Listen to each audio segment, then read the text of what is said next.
हमारी ये धरती, कहीं ऊंचे ऊंचे पहाड़ हैं तो कहीं मीलों तक फैला रेगिस्तान, कहीं एकदम घने जंगल तो कहीं दूर दूर तक सिर्फ बर्फ की चादर। इतनी विविधताओं से भरी ये दुनिया, क्या ये हमेशा से ही ऐसी थी? इसकी शुरुआत आखिर हुई कैसे? चलिए आज 4.5 अरब साल लंबे इस सफर को थोड़ा करीब से समझते हैं। सोचिए जरा, एक वक्त था जब हमारी पृथ्वी आग का एक दहकता हुआ गोला थी। हर तरफ बस लावा की नदियां बहती थी। और आज ये पानी और जिंदगी से भरा एक खूबसूरत नीला ग्रह है। ये जो बदलाव है ना, यही हमारी कहानी है। आग के गोले से जीवन के एक खूबसूरत घर तक का सफर। तो चलिए इस कहानी की शुरुआत बिल्कुल शुरुआत से करते हैं। मतलब एक ऐसे समय से जब ना तो स्पेस था और ना ही टाइम। सब कुछ बस एक छोटे से बिंदु में सिमटा हुआ था।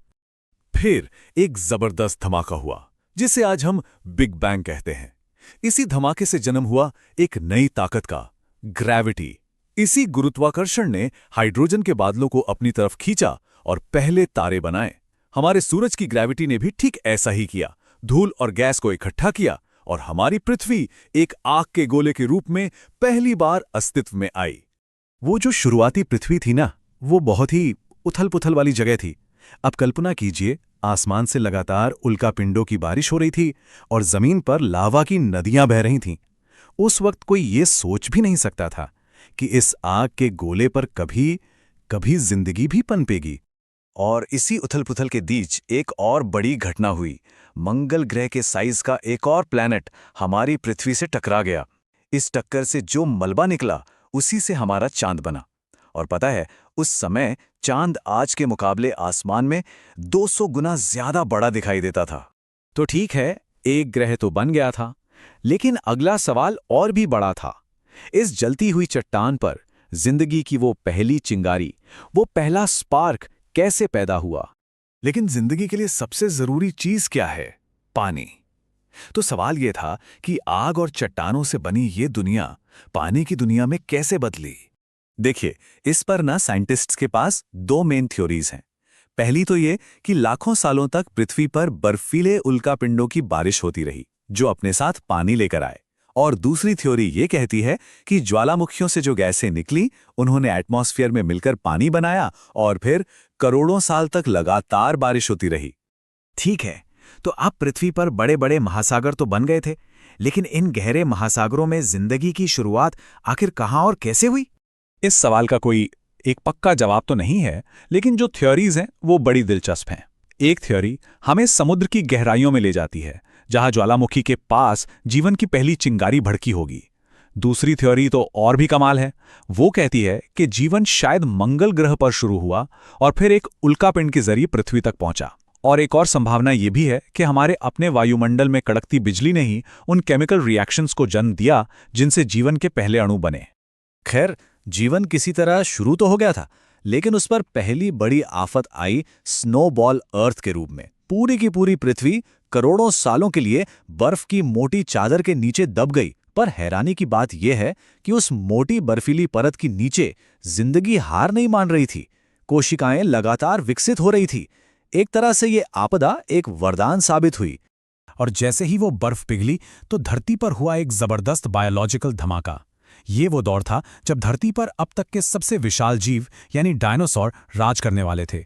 चलिए इस लाखों साल के सफर को जरा तेजी से समझते हैं। करीब 2 अरब साल पहले ज्वालामुखियों ने बर्फ को पिघलाया और साधारण कोशिकाओं ने मिलकर जटिल जीव बनाने शुरू कर दिए।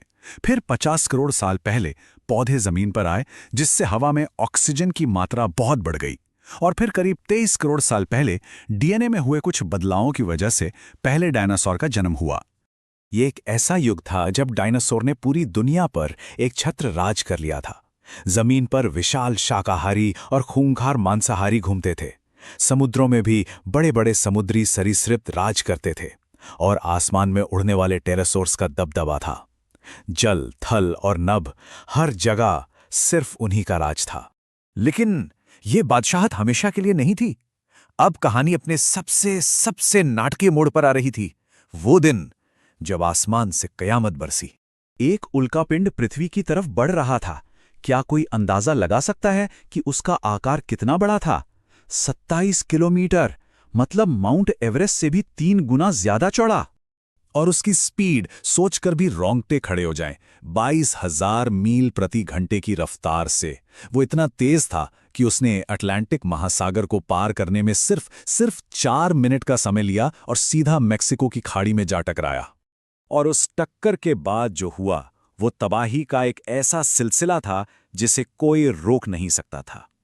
पहले एक जोरदार धमाका, फिर रिक्टर स्केल पर 12 की तीव्रता वाला भूकंप और विशाल सुनामी, फिर आसमान से आग के गोलों की बारिश होने लगी और आखिर में धूल के गुबार ने सूरज को पूरी तरह ढक लिया, जिससे सारी पृथ्वी अंधेरे में डूब गई। इस महाविनाश का नतीजा ये हुआ कि पृथ्वी पर मौजूद 4 में से 3 प्रजातियां यानी लगभग 75% स्पीशीज हमेशा के लिए खत्म हो गईं। लेकिन कहते हैं ना, हर अंत एक नई शुरुआत होती है। इस तबाही की राख से एक नई कहानी ने जन्म लिया। डायनासोर के जाने के बाद अब स्तनधारी जीवों यानी मैमल्स का युग शुरू होने वाला था। जो जीव इस महाविनाश में बच पाए वो इस कहानी के असली हीरो थे, हमारे पूर्वज। ये कोई विशाल जीव नहीं थे, बल्कि छोटे छोटे लगभग 6 इंच के स्तनधारी थे जो जमीन के नीचे रहकर किसी तरह बच गए थे। और इसके बाद का सफर तो हमारी अपनी कहानी की तरफ बढ़ता है। 6.5 करोड़ साल पहले मैमल्स ने फलना फूलना शुरू किया। 3 करोड़ साल पहले प्राइमेट्स विकसित हुए। करीब 50 लाख साल पहले क्लाइमेट चेंज की वजह से हमारे पूर्वजों ने 2 पैरों पर चलना सीखा और आखिरकार लगभग 2 लाख साल पहले आधुनिक इंसानों का जन्म हुआ। तो जब हम अपने होने के बारे में सोचते हैं तो ये याद रखना जरूरी है कि हमारा अस्तित्व हजारों, लाखों, करोड़ों सालों की उथल-पुथल, खतरों और रोमांच से भरी घटनाओं का नतीजा है। 4.5 अरब साल का ये लंबा, अविश्वसनीय सफर हमें यहां तक ले आया है। अब सवाल बस इतना है कि इस कहानी में हमारा अध्याय क्या होगा।